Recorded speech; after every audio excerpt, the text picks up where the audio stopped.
புதுச்சேரியில் 3 லட்சம் ரூபாய் வரை வங்கிக் கடன் வழங்கும் வகையில் கைவினை கலைஞர்களுக்கான சிறப்பு பதிவு முகாம் நடைபெற்றது. பிரதமர் விஸ்வகர்மா திட்டத்தின் கீழ் கைவினை கலைஞர்களுக்கு 1 லட்சம் ரூபாய் முதல் 3 லட்சம் வரை கடன் வழங்கப்படுகிறது. இதற்கான பதிவு முகாம் முருங்கப்பாக்கத்தில் உள்ள கைவினை கிராமத்தில் நடைபெற்றது. இதனை சட்டமன்ற உறுப்பினர் பாஸ்கர் துவக்கி வைத்தார். கடந்த ஆண்டு துவக்கப்பட்ட இத்திட்டத்திற்கு மக்களிடையே பெருமளவில் விழிப்புணர்வு ஏற்படவில்லை. இதுவரை புதுச்சேரியில் 350 பேர் மட்டுமே பதிவு செய்துள்ளனர்.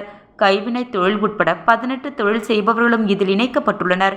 இருப்பினும் புதுச்சேரியில் கைவினை கலைஞர்கள் 10,000 பேர் மற்றும் 18 தொழில்கள் செய்பவர்கள் என 3 லட்சம் பேர் உள்ளனர்.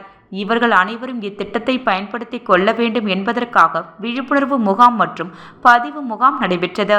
இதில் ஏராளமான கைவினை கலைஞர்கள் பங்கேற்று கடன் பெறுவதற்கான பதிவினை செய்து கொண்டனர்.